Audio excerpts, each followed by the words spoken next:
Ever had one of those days where you've done absolutely nothing, absolutely zero, but you're utterly drained, like you've run a marathon? It's a strange, frustrating feeling, this paradox of inactivity and exhaustion. If you felt that deep, bone-weary fatigue after a day of seemingly relaxing, you are absolutely not alone. In this video, we're going to pull back the curtain on why doing nothing can sometimes feel like the hardest work of all, especially when your mind is caught in the tricky dance of anxiety and burnout.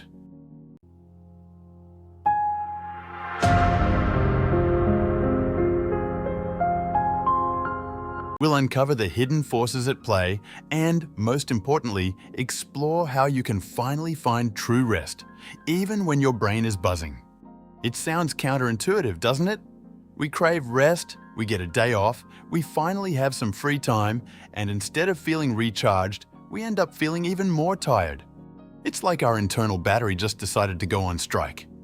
This isn't laziness, and it's not a sign that you're somehow broken. It's often a very clear signal from your body and mind that something deeper is going on. Think about your brain for a moment.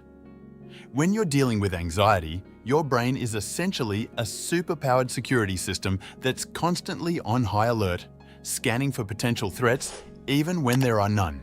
It's like having an alarm system that never switches off. Even when you're just sitting on the couch, your mind could be running through an endless checklist. Did I forget something at work? What if this happens?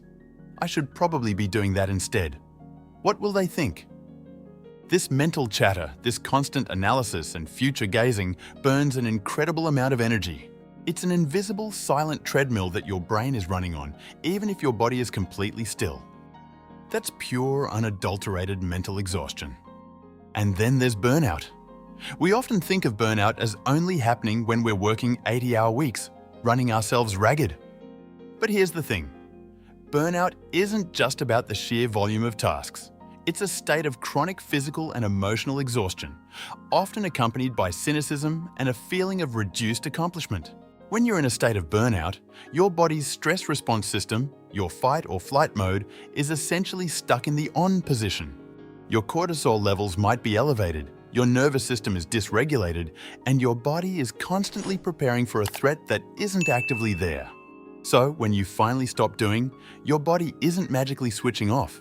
It's still running on fumes, still processing that sustained period of stress. It's like trying to brake a car that's been going at top speed for miles. It takes a while to slow down, and the engine is still hot long after you've stopped. Another sneaky culprit is what I like to call the should trap. We live in a world that constantly bombards us with images of productivity and achievement. Social media, especially, can make us feel like everyone else is either crushing their goals or having the most Instagrammable, perfectly curated relaxation experience. So even when you have free time, there's often an underlying pressure, a nagging voice that says, you should be doing something more productive. You should be using this time to catch up, get ahead, organize, learn something new. This internal conflict, this guilt about not being productive enough even in your downtime, is incredibly draining. It steals the joy and restorative power from your rest. You're not actually resting, you're just feeling guilty while not doing something else. What about the kind of rest we're getting? Many of us collapse onto the couch and scroll through our phones or binge watch a show. While these activities can be enjoyable, they're often not truly restorative, especially for an anxious or burned-out mind. Your brain is still processing information, still being stimulated, still potentially exposed to triggers or comparisons that keep that mental treadmill humming. True rest, the kind that actually recharges you, often involves a different kind of engagement, one that allows your nervous system to calm down.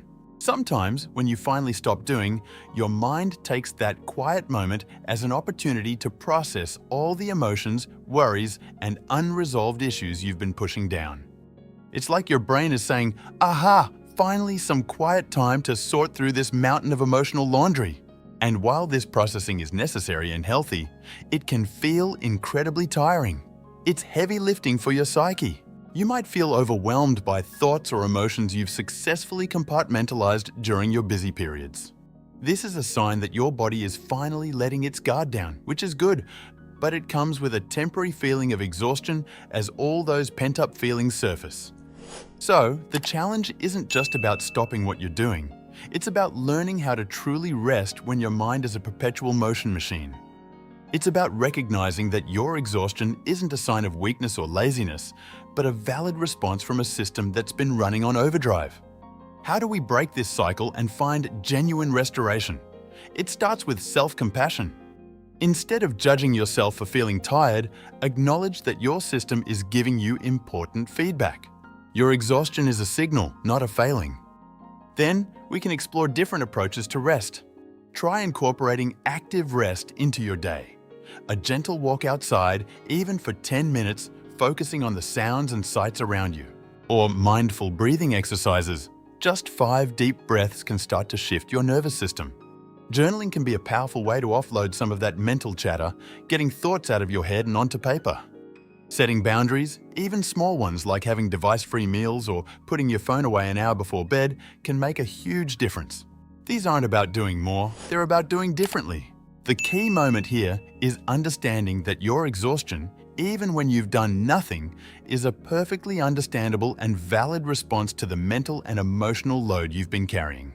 It's not a bug in your system, it's a feature, a protective mechanism trying to get your attention. It's telling you that you need a different kind of care, a deeper level of rest that goes beyond just stopping your physical activity. So, the next time you feel utterly drained despite a day of supposed relaxation, remember that you're not failing at rest. Your body and mind are simply trying to catch up, process, and heal from the invisible work they've been doing. Be kind to yourself and start exploring ways to truly nourish your nervous system. If you're looking for more ways to manage stress and anxiety, click on the video popping up on your screen right now.